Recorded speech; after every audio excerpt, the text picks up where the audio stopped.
Thanks for tuning into this podcast. If you appreciate the news that Rebel brings you, consider being a part of what makes it possible. You can do so by subscribing to our exclusive content at rebelnewsplus.com. That means get exclusive shows, documentary, behind the scenes, and more. And it's for a cheap price as low as $8 to start. We appreciate your support. Hello, my friends. I got good news for you. Canada now has a free speech union. It's a full-time operation dedicated to freedom of speech. We've got the Justice Center. We've got the Democracy Fund. But what a pleasure to have a new NGO. We'll talk to Lisa Bildy, their new boss. We'll also talk to her about a civil liberties case she has taken at the Justice Center. And I'm going to give you a teaser about my investigative report into Mark Carney and his role at pretty much extorting companies to go green and leave the carbon in the ground. But first, let me invite you to become a subscriber to what we call Rebel News Plus. That's the video version of this show. Just go to rebelnewsplus.com, click subscribe. It's $8 a month, and not only does that give you great content, it really keeps Rebel News strong, because as you know, we take no money from the government, and it shows.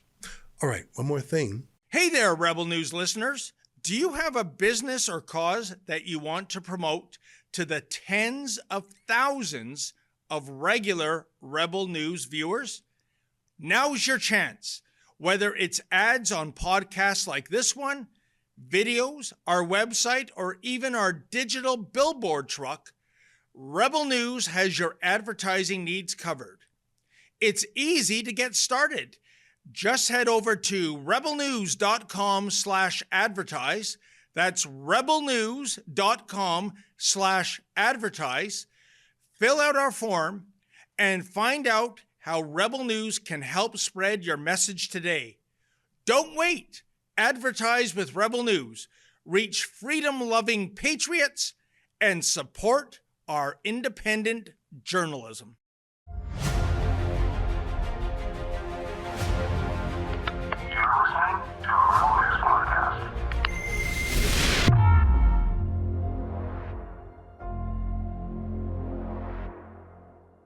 Tonight, a feature interview with the head of a new free speech organization in Canada. But first, is Mark Carney in trouble for trying to extort banks? I'll give you some details. It's March 25th, and this is the Ezra Levant Show. Shame on you, you censorious thug.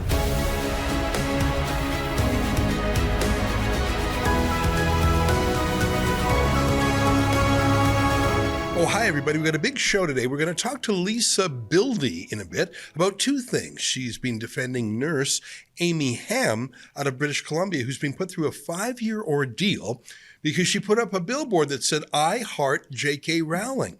Well, she was put through the grinder, including a 22-day hearing by the nursing profession, because Amy's a nurse. Now, this had nothing to do with her nursing. This wasn't in a hospital or anything. It was just on the street. But you're not allowed to have views like that. It's like, a little bit like Jordan Peterson's case. We'll talk to Lisa about that and about the fact that she, Lisa Bildy, is the new leader of the Free Speech Union of Canada. Holy moly, do we ever need that? But before I get to that, it's a great interview. Lisa's one of my favorite people. Let me talk to you about a little bit of an investigative report I'm working on right now. And I'm going to take one more day to do it right. So I'm going to give you a little bit of a teaser here, but I'm going to really unpack it tomorrow. There's this funny word, and I honestly hadn't heard of it or bothered to look it up until about a week ago. It's acronyms, and sometimes elites use acronyms and fancy phrases to keep things not understandable. Like that, one of the purposes of jargon is to have like a small society that insiders know what's going on, but outsiders don't. It's one of the reasons why lawyers love using Latin phrases, is just to, there's an elite guild and you're not in it. The UN is awful for that. They use all sorts of acronyms and short forms and weird terms. One of them is G-fans. What? G-fans. And I heard that Mark Carney was the co-chair of G-fans, and I just was bored right away, and it's just so weird. But I Googled it, and it stands for Glasgow Financial Alliance for Net Zero. And that's just as boring and as eye-glazing. But if you dig a little deeper, it's actually shocking. Let me go to the homepage of GFANZ. The Glasgow Financial Alliance for Net Zero, GFANZ, is an independent, no it's not, private sector-led, no it's not, initiative focused on mobilizing capital, that's a euphemism, and removing barriers to investment in the global transition. Do you understand what it is? That's designed to hide meaning, not to share meaning. But let me tell you what it means.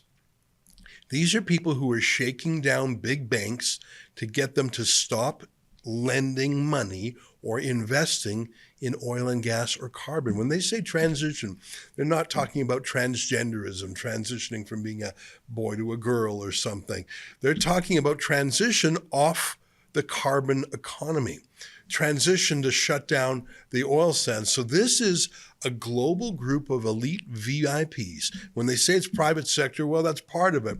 But of course, this was a United Nations project. It was hatched in Glasgow at one of these UN anti-global warming conferences. This is to kill the world's oil and gas, natural gas, fracking, oil sands, energy systems. And Mark Carney was the co-chair of this for years. His purpose was to pressure companies to leave it in the ground while he, of course, jetted around in private jets. And we all know about this. We know about ESG. That's the corporate version of DEI, diversity, equity, and inclusion. In a corporate setting, they say ESG, environmental, social, and governance. Well, what does that mean? Well, environmental means only one thing. Are you shutting down carbon? So they detest oil and gas industries. And what they do is they pressure companies to divest, not based on financial reasons, which is the fiduciary duty of officers and directors of a company, but based on ideology. ExxonMobil, for example, is one of the most profitable companies in the world, has been for years. It's involved in oil and gas. If you're doing your fiduciary duty to your shareholders, you think, how can we maximize profits? Not so with ESG. They're trying to force into these companies a new measurement, which is how woke are you? How environmentalist are you? Do you please not the shareholders, but Greta Thunberg? We know that Mark Carney admires Greta Thunberg. And it's one thing to pressure a company from the outside, to have a little protest outside their annual meeting or to have a scene in some spectacle like Greenpeace does. But what these environmentalists have done is go in through the investors. So, for example, BlackRock, which is the most famous asset management company, Larry Fink, the head of BlackRock, is a woke, he's obsessed with wokeness. And what he does is he invests his clients' money, it's not his own money, and puts it in this company or that company and buys an enormous number of shares. Larry Fink is, around $20 trillion worth of assets under management. It's not Larry Fink's money. He's investing it for his customers. But he says to the companies in which he invests, I demand that you decarbonize. I demand that you have, it would be the reason why, for example, Bud Light went fully trans. That's one of the ESG values, is how sensible or sensitive are you, rather, to the rainbow agenda. Where's your transgenderism? If you're wondering why a company suddenly goes woke, odds are it's because Larry Fink or other huge asset managers have demanded that the recipients of their investment do so. When I was in Davos this year, I bumped into Larry Fink, and one of my first questions to him was, why are you putting your ideology ahead of your fiduciary duty as shareholders? Remember this? Here's me asking that question of Larry Fink. Mr. Fink, are you going to follow Donald Trump's plan and get rid of DEI and ESG in your companies? BlackRock really is the opposite of Donald Trump in so many ways. You're authoritarian, you're anti-populist, you're top-down. Are you going to change it all in light of the U.S. presidency? How is Donald Trump, have you talked to Donald Trump since he was elected? Is the World Economic Forum a counterpoint to Donald Trump? Why are you running away from simple questions? Just answer a question. Have you talked to President Trump yet? Why are your bodyguards pushing away journalists, Mr. Fink? Funny enough, a couple of years ago, I was in Davos and I bumped into the boss of State Street, which is a huge asset management company, just like BlackRock. And their boss stopped and answered my question. He was sort of mad at me that I dared suggest that he was doing anything other than following the fiduciary duty of his investors. Take a look. Can I ask you a little bit about State Street and ESG? Are you pulling back from it the same way BlackRock is? No. And why don't we just set this up formally? But no, we're not pulling back from it. Well, what about critics like Elon Musk who say it's a kind of reverse racism? Elon's got his opinion. What about shareholders who say you're putting other goals ahead of your fiduciary duties? You're putting cultural Marxism or affirmative action. Those may be political values, but they're not designed to get a maximum rate of return. If there's firms that are doing that, I don't know that. That's not how we do it. We have one focus, which is shareholder value, period. Well, then how, you just told me, though, you're sticking with ESG. We stick with value. It's about value, not values. Can I ask you about state governments that are pulling their funds out of ESG firms, like the state of Florida, for example? Are you worried that State Street will be hit by divestment from companies that are rejecting ESG? So we only focus on creating value for our shareholders. And if you look at our track record, that's all that we've ever done. And what we focus on is what do long-term investors need to be thinking about? What are the kinds of risks they need to be thinking about? And they need to make the decision. That's what we've always done. What were your goals? What are your goals here? I'm done. Okay. Yeah, why was the State Street boss so worried, but the BlackRock boss, well, he wouldn't engage? I think one of the things that's happened over the last few years is that especially Republicans have woken up to the way the G fans, extortionists I call them, operate, that they basically say, follow our political biases, do our political errands, or we will divest, which is not what they're supposed to do. They're supposed to follow their shareholders' interests. They blackmail, they blacklist, and that could be seen as a crime, a cartel. In the United States, they have a RICO statute, the Racketeer Influence Corrupt Organizations. I think that's what RICO stands for. I'll have to look it up. It's usually used against gangs. But what happens if you're not trying to extort some shopkeeper like the mafia, which is what RICO laws were used for? What if you're trying to shake down companies for billions of dollars? Mark Carney was the co-chair of GFANZ, and he went around the world by private jet, meeting with companies and demanding that they divest from oil and gas and coal. And if they didn't, he threatened them. This isn't my theory.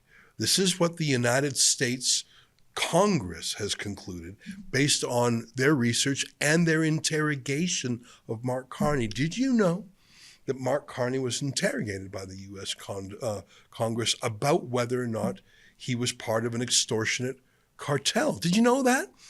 I didn't know that because the mainstream media doesn't talk about it. GFANZ is boring to me. It's going to be double boring to them.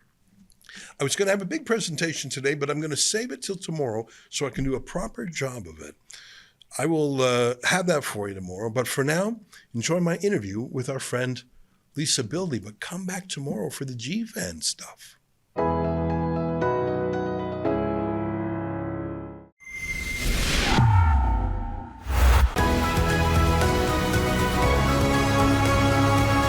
Well, I remember it very clearly in March of 2020 when the world went mad and all sorts of senseless, crazy, insane policies became law. And not just law, they became enforced as, polite society. Wear a mask, 6 feet of separation, don't meet for Christmas dinner, don't go to your own parents' funeral, don't have a wedding, don't go to school, all these insane rules with no scientific basis. In fact, some of them, as the former head of the FDA said, no one simply knows where the 6 feet of separation rules came from. It was madness. And the government, of course, is always at the vanguard of madness. They love an emergency. It gives them liberties to go beyond what they normally can do. One of the problems with that is it was so difficult to find lawyers to stand up to. There are some lawyers who are built as dissidents. I think you quite often find them in the criminal law side of things. I mean, think about it. If someone is an accused rapist, an accused murderer, even an accused terrorist, it is very socially unacceptable to be seen in their company, let alone to defend them. I mean, would you want to be known as the lawyer who defended Carla Homolka or Paul Bernardo?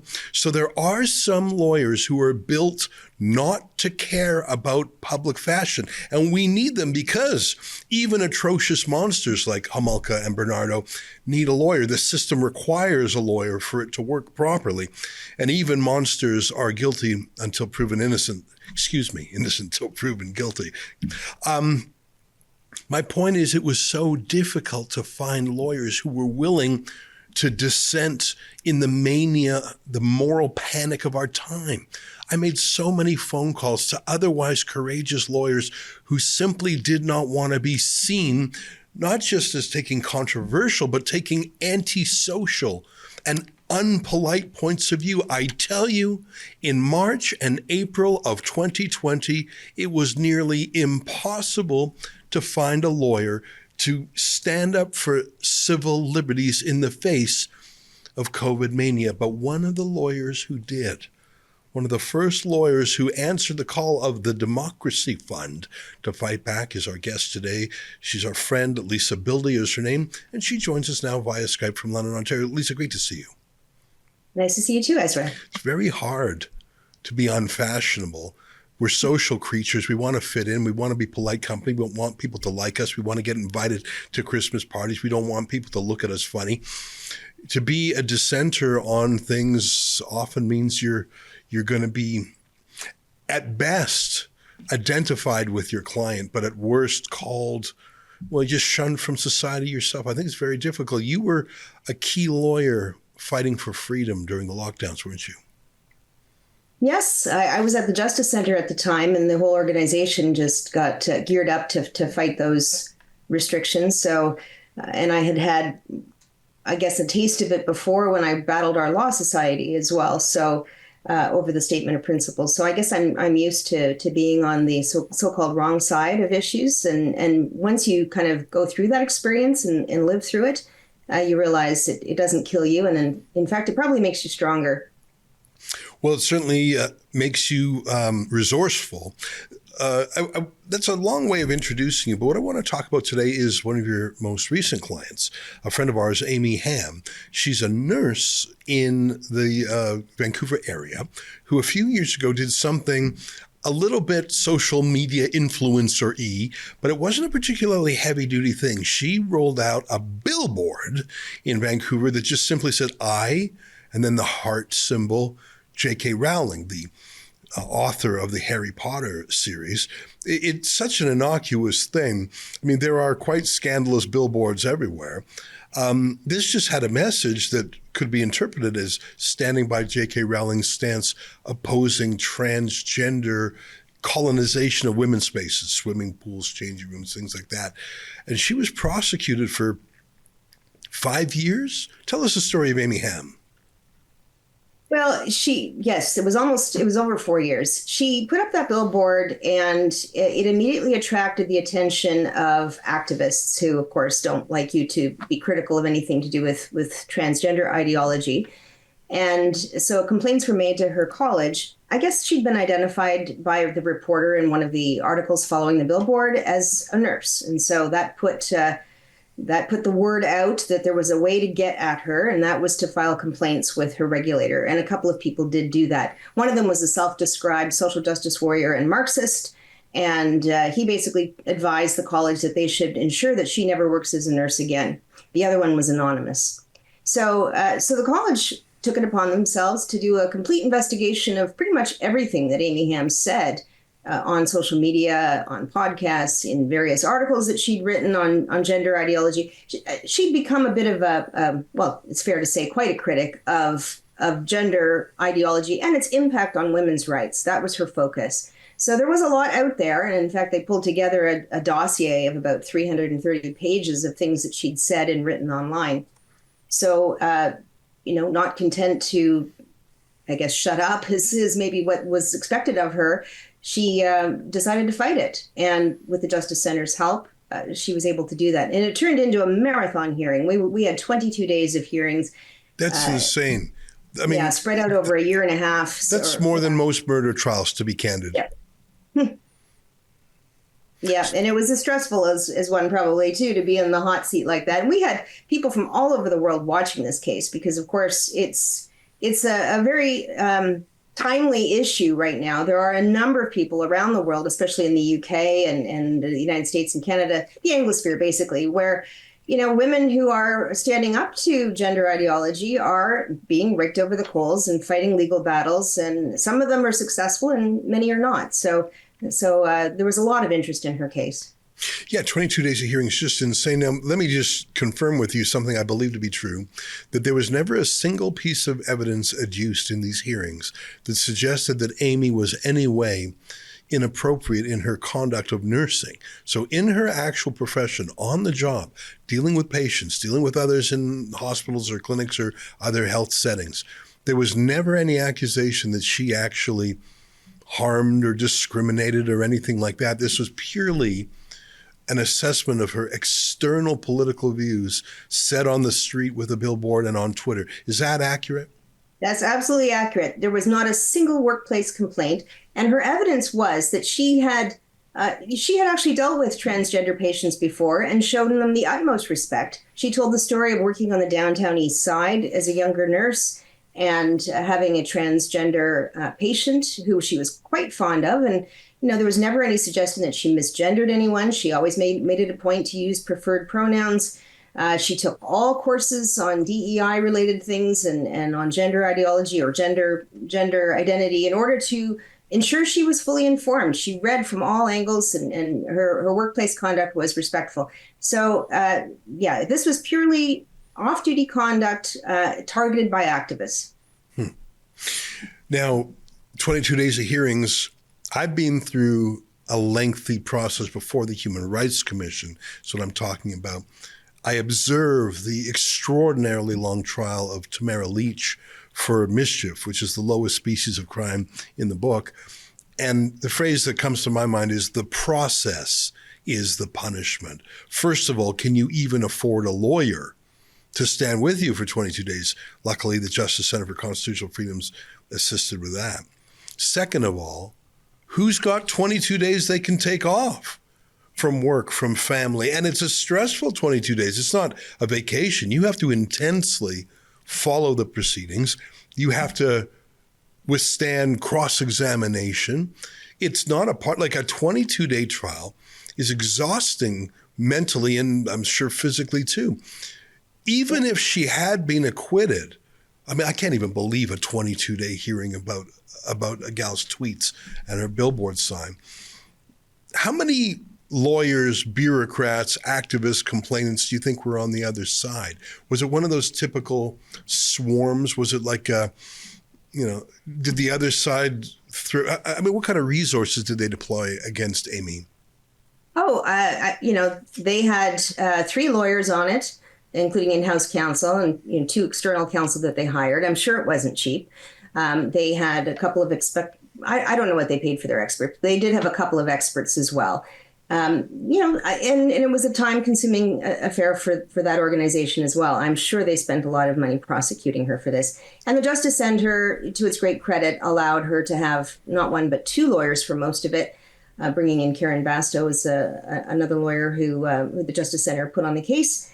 And she was able to fight and she was able to put up a strong defense. We had some excellent experts as well who were very generous with their time. And I thought they did a fantastic job on her behalf. But, it wasn't enough in this environment where we're fighting a very, very entrenched worldview that, Gosh, one of the things about being one of these rebel lawyers, as you say, the hard part is that you can do the best job possible, or at least you can certainly try, and you still end up losing a lot of these cases, probably more than than the average. I joke sometimes that I walk this earth to give opposing counsel the thrill of victory, because it just feels like they're all uphill battles these days. Yeah. We have the same experience at the Democracy Fund. We were actually very successful with the tickets and the COVID, the app, the Arrive Can app. Most of those have been thrown out. But on the major case, so on the minor cases, we've actually been extremely successful, over 90%, I would say. But on those major strategic cases that set precedents, absolutely we lose most of the time. And I think of the case that Maxime Bernier and Brian Peckford filed about being banned from traveling on airplanes during the elections. I think of the case that we did with Cian Bexty when he flew through a airport those sort of detention where you had to stay in the hotel as a quarantine hotel and pay over $1,000. We challenged that.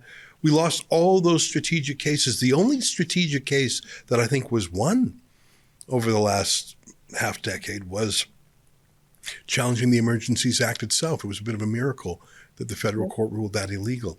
But those were about COVID matters. We're talking about Amy Hamm and transgenderism. Tell me, first of all, who were the deciders? If this was within the nursing profession, these would not have been judges, and I imagine they were not even lawyers. Were they sort of senior nurses? Who made the decision here?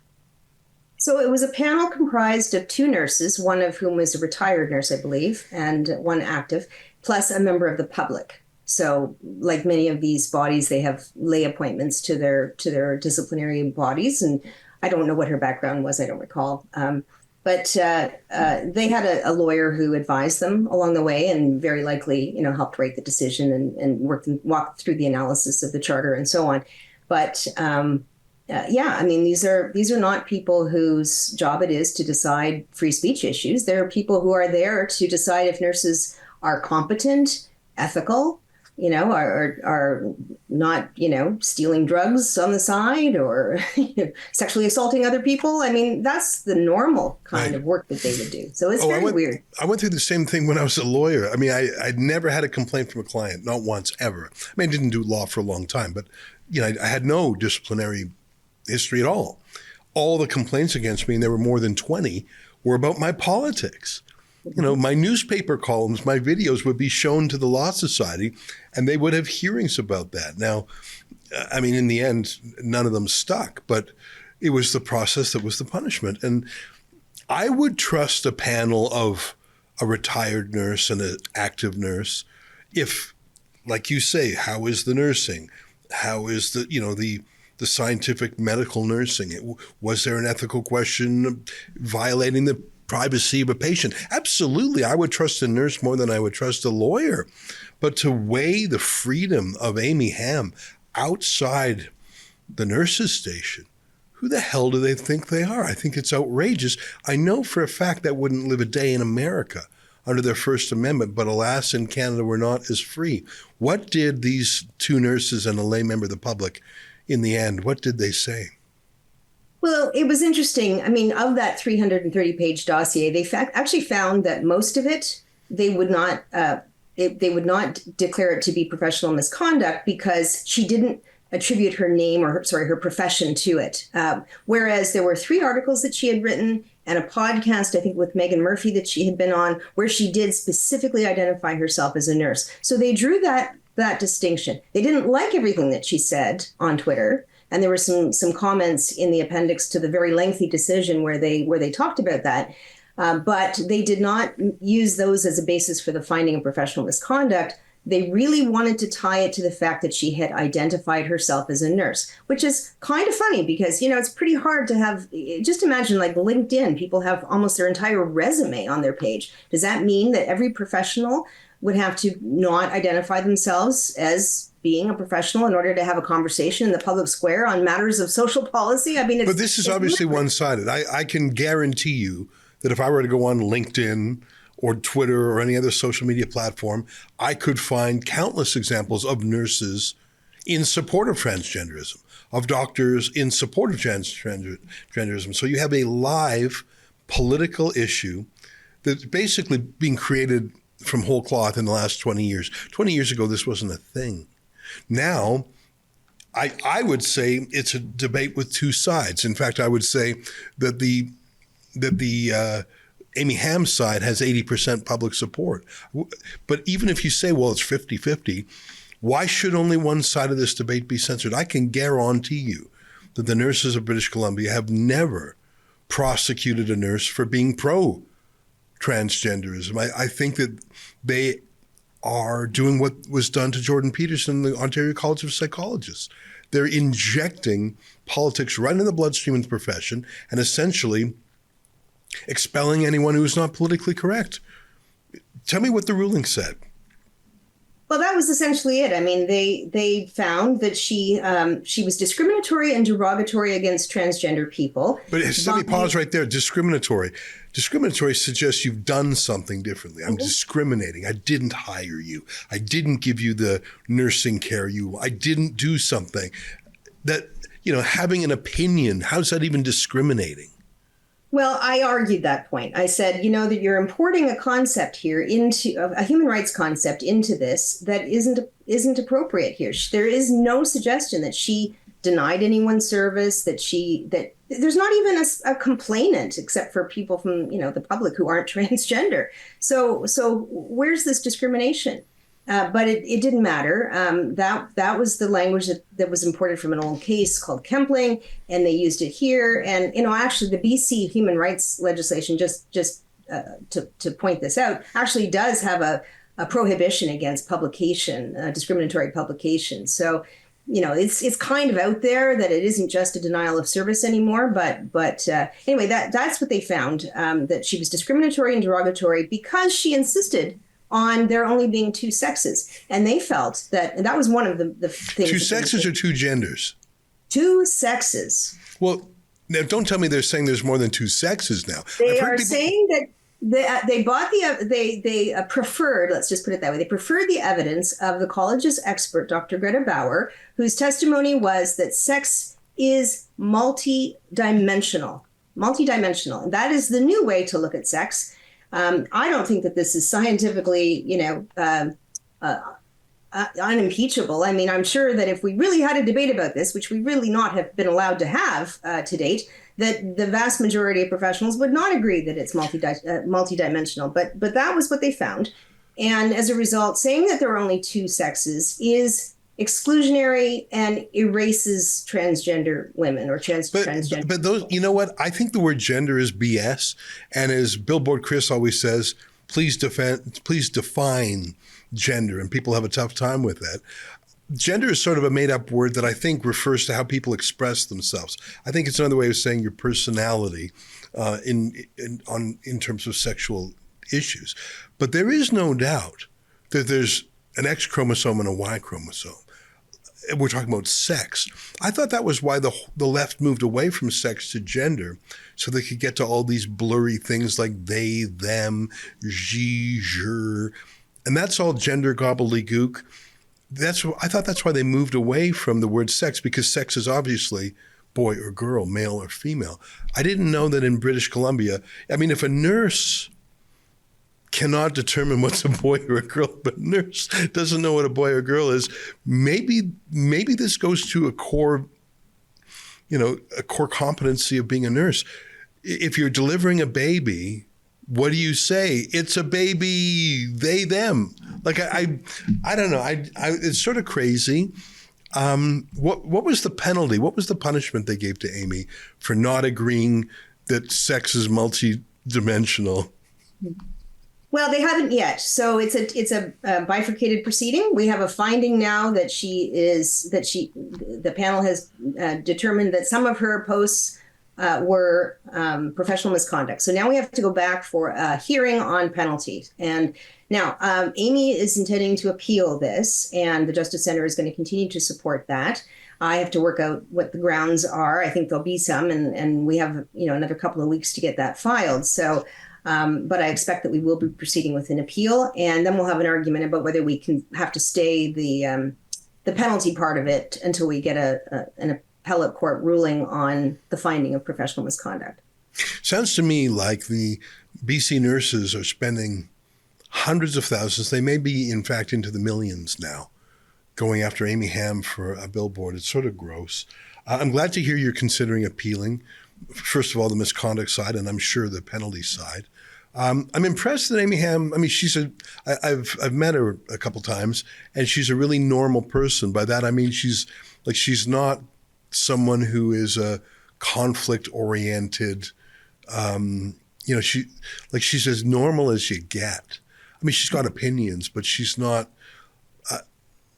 I'm sort of impressed that she didn't collapse under the weight of the whole system. And I'm so glad you were there and the Justice Center was there to give her support, because I think that was essential for her. I just want to say, though, Ezra, on that point, I have found, and I've found this a lot through COVID too, there is a certain kind of person who has an extremely strong conscience, and they cannot act against it. It is painful to them to act against their conscience. And I would say Amy is that kind of person. She cannot just speak something that she does not believe to be true. And she'll suffer. I mean, it's hard, but she will suffer the consequences in order to abide by her conscience. And we need people like that. But boy, we don't make it easy for people like that. Yeah.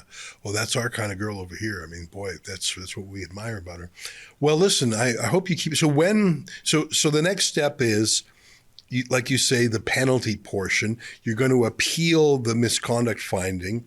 And I presume you would appeal the penalty portion if it's anything significant as well. And what's the rough timing on those two things?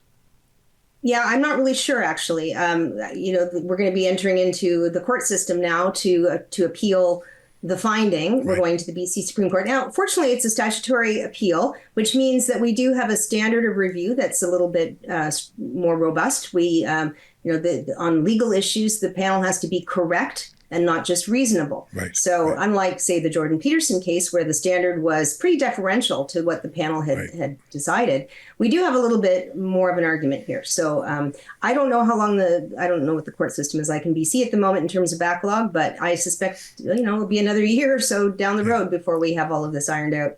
Yeah, like I say, the process is the punishment. Well, listen, give our best regards to Amy. We're fans of hers, and I'm glad you were there to fight for her. I want to shift gears for a second while I've got you here. For a few years now, I've been a member of something in the United Kingdom called the Free Speech Union. And in my view, it is the world's leading free speech organization. It's run by Toby Young, who was recently knighted. He's Sir Toby Young, which is sort of cool. I was sort of amazed that he was given that standing, given that he's such a troublemaker, fighting for free speech for quite a number, like for thousands of people. And the Free Speech Union in the UK has grown quite a bit. And I'm really glad that they're there. I really think they're one of the most important civil rights groups in the UK. I don't really think we have something so dedicated to free speech in Canada. The Justice Center does touch on free speech. Of course, the Democracy Fund does too, but we don't have anything called the Free Speech Union. I mean, I say again, there are dabblers in that, but I was delighted when Toby said he was going to set up versions of the Free Speech Union in New Zealand, in Australia, in South Africa, and in Canada. And I am delighted to learn that you are the founding executive director, or what's your title, president of the Free Speech Union Canada. Tell us a little bit about it. Yeah. So, I mean, Toby sort of put out the call for anybody in Canada who was concerned about this and wanting to set up an organization. And a number of people responded, including myself. And we met over a number of times, and, people had various skills. This is an area where I've been obviously working quite a lot. And I felt it was really important that we continue and add more organizations that can help fight these cases. Because as you said earlier, Ezra, the cost of fighting these battles is massive. And the average person, even like the well-off person, can't afford to have a 20-day hearing. It's just, I did this, at a reduced rate, and Justice Center was very generous in covering it. But even then, most people can't swing it. And so then what happens? Well, they end up probably if they're a professional, signing some undertaking with their regulator that they'll take their account private, they'll be more discreet, they won't say the bad thing, whatever it is they're being called out for. And we never hear their opinions again. And I just don't think that's right. And so I like the idea of there being another way to help crowdfund. And this is a mass membership organization. That means that when people join as members, they're helping to fight these battles themselves. They're taking an actual role in it themselves as members. And they'll help their fellow Canadians stand up against this. Because the problem is if we just all kind of let it wash over us like a steamroller, mixing my metaphors, but the censorship beast just continues to grow and grow and grow. So even if we don't win all the cases, we have to stand up and fight where it's appropriate to do so. And so I'm really excited that the Free Speech Union has launched now. It's a lot of work for me right now, just trying to balance, wear two hats, but I think eventually I'll move more into just the Free Speech Union role. And we're going to be building up a network of lawyers that will help us with cases. We have our first case already, which I'm excited to. I'll probably come back sometime and tell you about it. And we're going to do some great things. And because it is just free speech that we're focused on, I think we'll fill some gaps that the other groups, as great as they are maybe not focused on. We're not a charity. We're going to be able to work in employment situations, in universities, in places where the charter doesn't necessarily apply. And try to help people navigate cancel culture, censorship and regulatory proceedings like poor Amy's gone through. Well, I'm really glad to hear it, and I'm proud that the Democracy Fund has chipped in a little bit to help get things going. And we would love to talk to you about that first case when you're ready to talk about it. What's the website where people can connect with you? It's fsucanada.ca. Well, there you have it, fsucanada.ca. Lisa, it's great to hear your battles. I'm so glad you're there with Amy Ham. I'm disappointed, but not surprised that the wokeness won. I mean, it is British Columbia after all, but hopefully the courts will help sort it out. Thanks for spending so much time with us today. My pleasure. Thanks for having me on, Ezra. Oh, our pleasure. There you have it, Lisa Bildy. Stay with us. More ahead.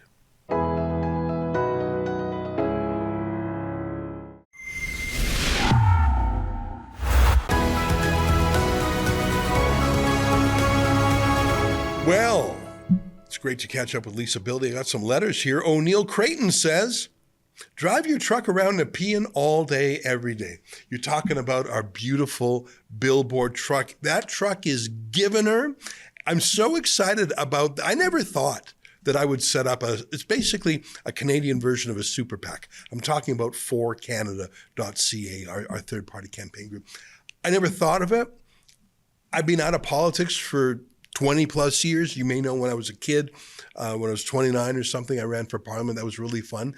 But that's long ago. I did not want to register as a political group. But if I didn't, I know in my bones they would have charged me for that billboard truck, and they probably would have hit me with a six-figure fine, because they only fined me, I think, $3,000 for the Lebranos book, if I recall. But absolutely, they would come at me. So I'm registering. But that has opened up this whole new world to me of fun stuff we can do in the campaign. Anyways, we're just going to keep the accounting separate. We're very careful about that. But we're going to have a lot of fun. If you haven't checked it out, go to forcanada.ca. Not a lot to see there now, but more to come, I can promise you. Ad Salo says, Mark Carney's role as a high-profile advocate for net zero commitments is undermined by Brookfield Asset Management's heavily fossil fuel-inclined investment strategy. Carney stepped down from Brookfield in January after 4.5 years. He's allowed to enrich himself, though, through fossil fuel investments, but not Canada or Canadians. Got it.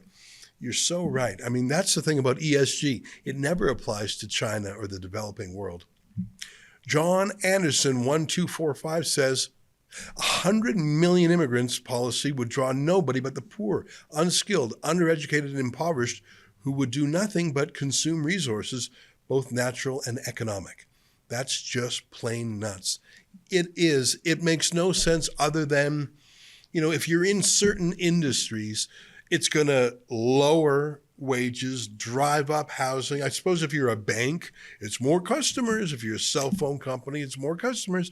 There are certain businesses that would be doing super duper if we had 100 million people in this country, because everyone's got to have a phone. Everyone's got to have a home. But it's at the expense of the rest of it. You simply cannot save the third world by putting 40 million people in Canada or 100 million in the United States. You can't do that. You're not going to wind up saving their home countries, and you're going to absolutely economically and culturally destroy the target countries, the sacrifice zones. Well, that's our show for today. Come back tomorrow. I'm going to have more on this GFAN stuff. Until then, on behalf of all of us here at Rebel World Headquarters, to you at home, good night, and keep fighting for freedom.